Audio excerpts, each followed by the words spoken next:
Assalomu alaykum azizlar. Shifokor bo'lganim uchun jigarni yog' bosishi, ya'ni yog'li gepatoz haqida qisqacha suhbat olib boramiz. Jigarni gepatoz kasalligida asosan parenximatoz distrofiya hisoblanib, parenximatoz distrofiyani patologik anatomiya fanida o'rgatgani uchun shifokorlar parenximatoz distrofiyani yaxshi biladi. Shuni unutmangki, distrofiya boshqa bo'lsa, atrofiya esa boshqa kasallik hisoblanadi. Jigarda bo'ladigan yog'lik distrofiyani yog'lik gepatoz deb ataladi. Yog'lik gepatozni davolash uchun asosan hayvon yog'ini iste'mol qilmagan yaxshi hisoblanadi. Hatto o'simlik yog'ini ham iste'molni cheklash zarur hisoblanadi. Yog'lik gepatozni davosi xuddi semizlikni davosiga o'xshash bo'ladi. Sababi ikkalasida ham organizmda yog' to'planadi. Yana semizlikni asoratlaridan biri yog'lik gepatoz hisoblanishi Vorobyova Справочник практического врача 1983-yil 138-betda yozilgan. Demak, yog'lik gepatozni davolashda birinchi, ko'katlarda ovqat tolalaridan tashqari yana xolin bo'lib, vitamin B4 hisoblanadi. Xolin ko'katlarda, g'alla don mahsulotlarida, ayniqsa bug'doyni kurtagida, ya'ni sumalak uchun ko'kartirilgan donada ko'p uchraydi va jigarni yog' bosishini oldini oladi. Go'sht qiymalagichdan chiqarilgan ko'kartirilgan bug'doydan bir piyolasini iste'mol qilsa, bug'doy tarkibidagi xolin gepatozni oldini olsa, ko'kartirilgan bug'doy tarkibidagi kletchatka, ya'ni ovqat tolasi, jigar o't qopidan o't suyuqligini ajralib chiqishiga foydali ta'sir qiladi. Yana organizmga foydali bo'lgan vitamin E borligini ham unutmaslik kerak.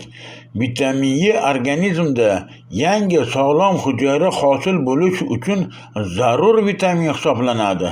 Ko'kartirilgan bug'doyni xolodilnikda asrasa bo'ladi. Ko'katlardan iste'mol qilamiz, lekin foydasini bilmaymiz degan o'rinli savol berishadi. Ko'katlarda ovqatga qo'shilib 1-1,5 piyoladan iste'mol qilish kerak. Ko'katlarni ovqatga qo'shib iste'mol qila olmasa, ko'katlardan har xil salatlar qilib iste'mol qilish kerak. Misol uchun, ko'katlarga qatiq qo'shib tayyorlangan salatlar ham foydali bo'ladi. Xalq tilida aytganda, ko'katlarning kuchi kam bo'ladi, lekin qorin tez ochib qolmaydi. Buyrakda fosfat tuzlari bo'lmasa, pomidor, bodring ham iste'mol qilish juda foydali hisoblanadi. Sababi pomidor, bodring xalq tilida kuchi juda kam mahsulot hisoblanadi.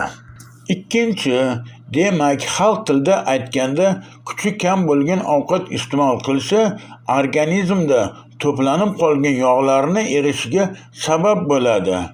Ko'katlar, bodring, pomidor va boshqalarning kuchi kam hisoblanadi.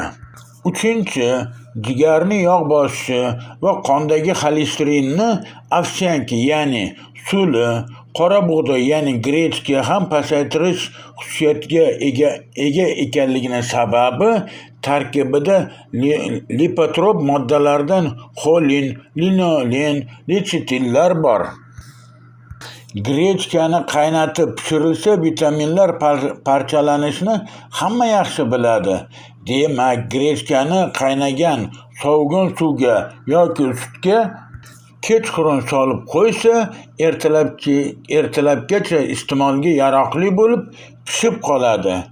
Iloji bo'lsa, bir kosa grechkaga 2-3 osh qoshiq qaymoq qo'shib iste'mol qilsa, foydali xususiyati yanada oshishiga sabab qaymoq tarkibida vitamin E va fosfolipidlar va boshqalar bor.